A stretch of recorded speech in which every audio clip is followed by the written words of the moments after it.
नमस्कार मंडळी. तर आज आपण बनवणार आहोत नारळाची चटणी. तर त्यासाठी आपण घेतलेलं आहे साहित्य. तर इकडे आपण मिरची घेतलेली हिरवी, त्यानंतर इकडे कढीपत्ता, कोथिंबीर, त्यानंतर इकडे जिरे, नमक आणि खोबरं, ओलं खोबरं आहे ते कापून घेतलेलं आहे, आणि इकडे लसूण घेतलेला आहे. त्यानंतर आपण आता हे सर्व मिक्सरमध्ये बारीक करून घेणार आहोत.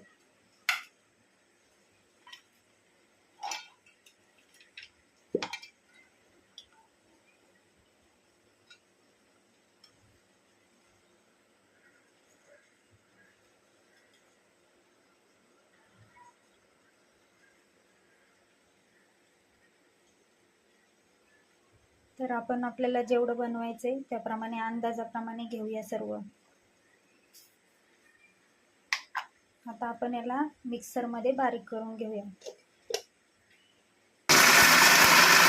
तर आपण अशा प्रकारे मिक्सरमध्ये बारीक करून घेतलेलं आहे खोबऱ्याची चटणी. यामध्ये टाकून घेऊया. तर आपण इकडे गॅस चालू करून कढईवरती ठेवलेली आहे गरम होण्यासाठी. आपण आता त्यामध्ये एक पळी तेल टाकणार आहोत.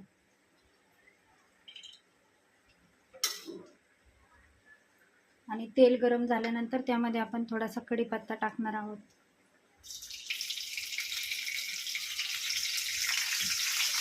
ते टाकणार आहोत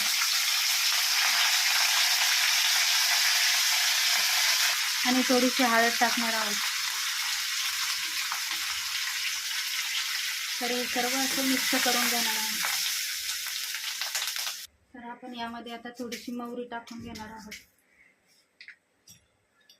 छान अशी फोडणी करून घेणार आहोत.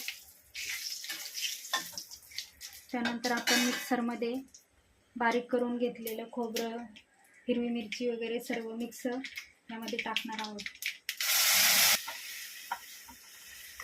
तर अशी आपली छान अशा प्रकारे खोबऱ्याची चटणी तयार झालेली आहे, ओल्या खोबऱ्याची. तर तुम्ही नक्की घरी बनवून बघा.